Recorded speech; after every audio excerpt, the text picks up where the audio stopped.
यह कहानी दो परिवारों की है। दो अलग अलग परिवार जिनमें सदस्य तो एक बराबर थे, लेकिन एक में हमेशा झगड़ा होता रहता था, वही दूसरे में लोग बेहद शांति और सुख से रहते थे।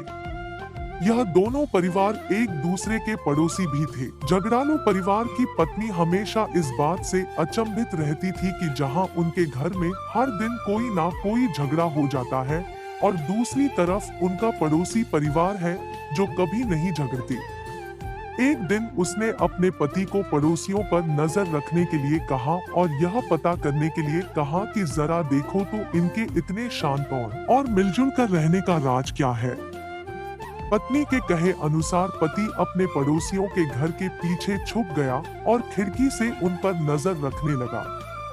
खिड़की से झांक कर देखा शांत परिवार की पत्नी फर्श पर पोछा मार रही थी। तब अचानक किचन से कोई आवाज सुनाई दी तो वह अपना काम छोड़कर किचन में चली गई।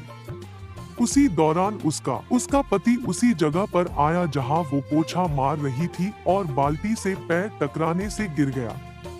पत्नी को जब यह पता चला तो उसने तुरंत अपने पति से माफी मांगी और कहा कि मुझे माफ कर दीजिए, मेरी गलती है जो मैंने तुरंत फर्श पर से बाल्टी नहीं हटाई। तब पति बोला, नहीं नहीं, इसमें तुम्हारी नहीं मेरी ही गलती है, मुझे ही देख कर चलना चाहिए था। यह घटना देखकर उनकी खिड़की से झांक रहा झगड़ालू परिवार का पति सारी बात समझ गया। वह अपने घर लौट आया। जब उसकी पत्नी ने पूछा कि तुम्हें पता चला क्या राज है, तब वह बोला, हाँ पता चला।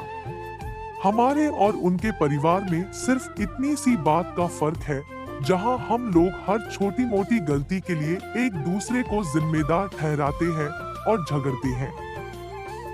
उनके परिवार वाले हर गलती की जिम्मेदारी खुद लेते हैं और माफी मांगने और उस गलती को सुधारने के लिए हमेशा तैयार रहते हैं। परिवार हो या कोई भी रिश्ता तभी अच्छे से चलता है जब अभिमान को दूर रखा जाए। हमेशा मैं ही सही हूँ और मैं कोई गलती कर ही नहीं सकता, यह एटीट्यूड के साथ कोई भी परिवार या रिश्ता ज्यादा चल नहीं सकता।